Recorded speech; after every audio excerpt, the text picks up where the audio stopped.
No, this is not Diablo 2. D2 is a survival horror game by WARP that came out on the Dreamcast way back in 1999. D2 is the brainchild of Kenji Eno and is actually the third game in a trilogy, with the first being D and the second being Enemy Zero. What is particularly unique about this trilogy is that while all the games are unrelated to each other plot-wise, they all star the same woman, Laura. Eno's idea was that Laura was essentially a digital actress, playing parts in his games a la starring in movies. This idea was very unique and has yet to be really replicated by anybody else. You know how developers like Suda51 or Swery are known for making weird games? Well, back in the day, Kenji Eno was one of those developers too. His games were known for being really out there in terms of story and design, and D2 is no different. To really put this dude and his games in perspective, I found a quote from him from an excellent article on HD 101, talking about Warp's first game, D. When I was first making D, it had no story. The game was already almost completed, so to put a story in the game, I had to insert it as flashbacks. D has cannibalism, which was a total taboo back in the day, but I wanted to put this in the game, so what I did was I didn't show anyone else in the company those scenes. You submit the master, and they put a sticker on it, and this gets sent to the US to get printed. There was a penalty you had to pay if you're late in submitting the master, and you'd also have to deliver it by hand. So, I submitted it late on purpose. I submitted a clean one and got it approved. Then I had to bring it to America. So, on the plane I switched the discs and submitted it to 3DO, and it got manufactured like that. So yeah, dude basically completely circumvented the system and got deprinted uncensored with everyone being none the wiser about it. The fact that he passed away in 2013 and people don't remember this guy bums me the hell out. So I will use this opportunity to salute you, Kenji Eno. Thanks for making some crazy shit, you lovely human you.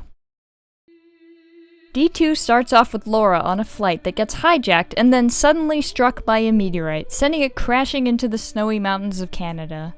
After some strange dreams, you awake to find that another survivor, Kimberly, found you 2 days beforehand and that the plane had crashed 10 days prior.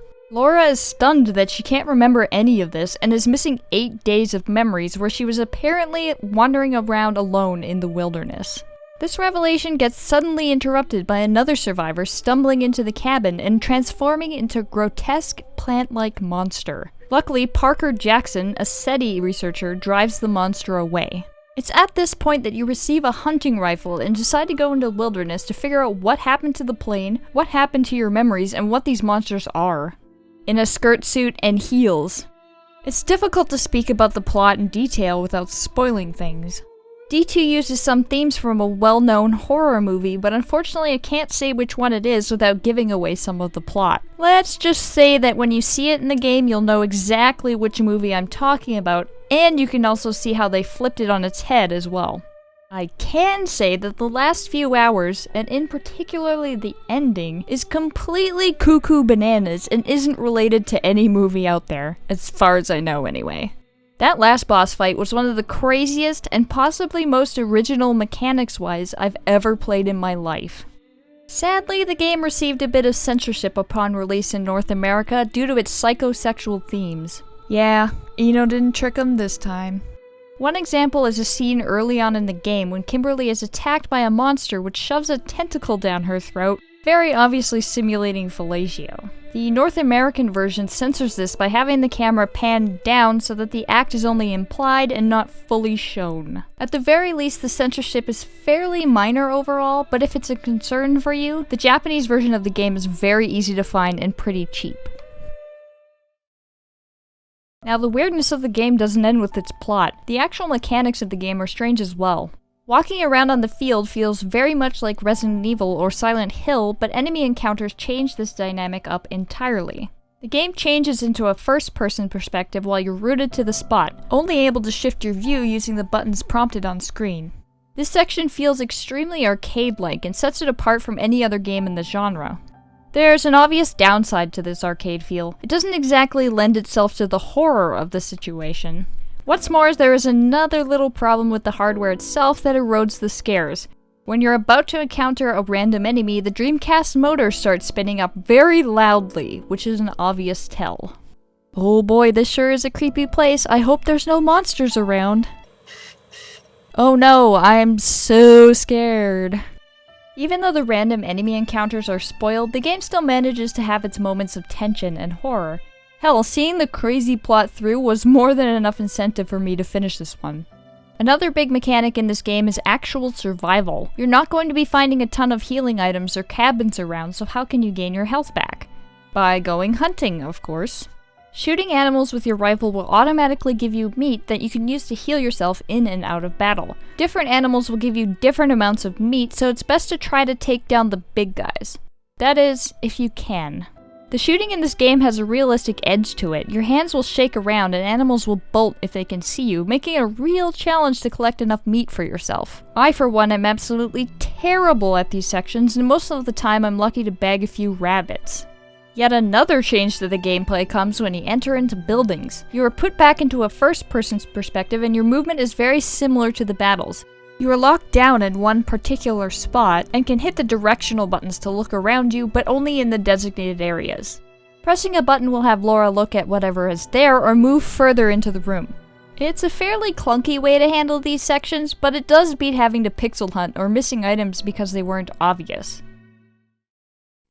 The graphics for the time really aren't bad. By having everything covered in snow, the developers seem to be able to cheat the limitations somewhat, making everything look a lot bigger than it is and avoiding having to use fog everywhere. Certainly the character animations are limited, the mouth movements are clunky for example, but the models look good for the time. Well, except for maybe Kimberly, whose face freaks me out. Old 3D in games tends to not hold up as well as 2D over time, but I think D2 managed to pull it off here. It's not horrendously ugly, nor is it difficult to discern what everything is either. It also runs fairly well. There isn't really much slowdown here at all, but that's the power of the Dreamcast, I guess. It's thinking. While the previous game in this trilogy, Enemy Zero, used sound as its core mechanic, D2 plays a little more by the book.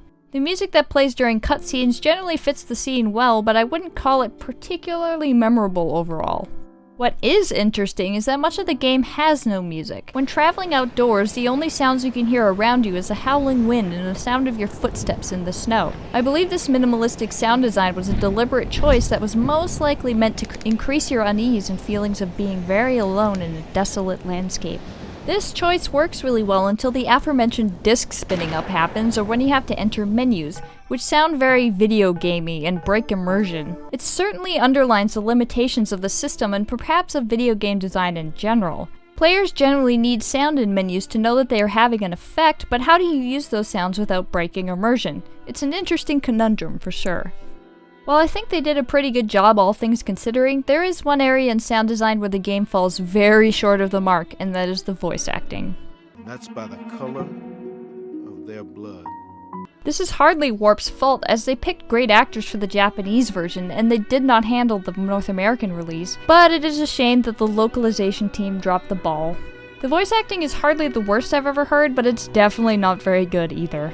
Many of the voices come off as rather awkward and stilted. It's likely because they were trying to match the mouth movements of the models, which were synced to the Japanese version. It sort of feels like watching a dubbed Hong Kong movie where the actors are trying desperately to match up their lines to the scene, but everything comes off really weird. I found you pretty far away from the crash site. I think its saving grace here comes from the fact that the other survival horror games at the time didn't exactly have stellar voice acting either. As awkward as the voices in D2 are, they are miles and miles ahead of the first Resident Evil. Don't open that door! All in all, I think D2 should be held up as a classic in the survival horror genre, and not lying in obscurity like it is. It's hardly perfect and isn't as scary as Silent Hill, but the themes it puts forth are really interesting. And how many other games let you shoot plant monsters as a businesswoman in heels? Definitely check this one out for the weird factor alone. Hey guys, thanks so much for checking out my video. If you liked it, don't forget to hit the like button and to subscribe for more. Also check out all my social media accounts to see what I'm up to, and maybe hit up my Patreon to help me do this full time.